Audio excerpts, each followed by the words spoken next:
remember most about my father is that he was always passionate about what he was doing.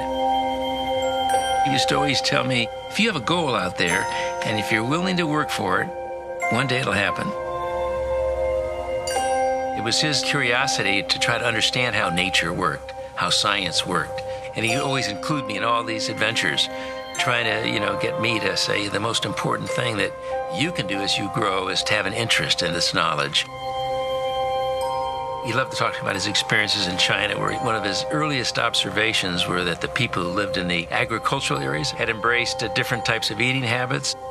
He said he woke up one morning with an idea.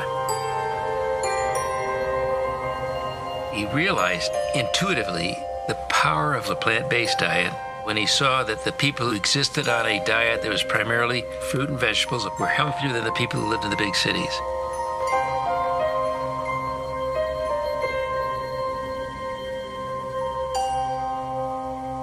Theorized there must be hundreds, maybe thousands of important factors in a plant-based diet that were important in human nutrition. And he began to conceive of a supplement that you could make from plants that you could add back to the human diet.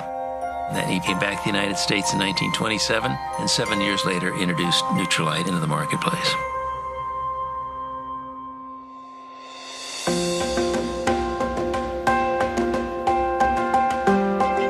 My father pioneered in the area of phytonutrient development from the very beginning.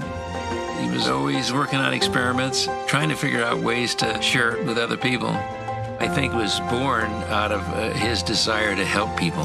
He did these simple little experiments with plant materials, and he saw these colors showing up in a chromatographic column.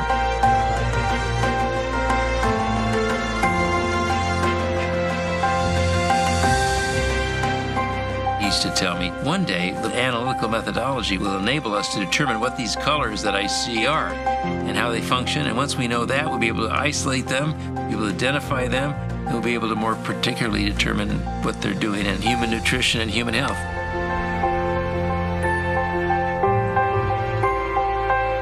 I think we've come a long way in discovering what nature holds, but we have a long way to go.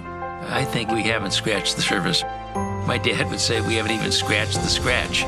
His thoughts way back then were very far-sighted, and now we're beginning to realize he was spot on. We've got to take responsibility for ourselves, our own health, the health of the environment, if we're going to protect and strengthen our society for the future.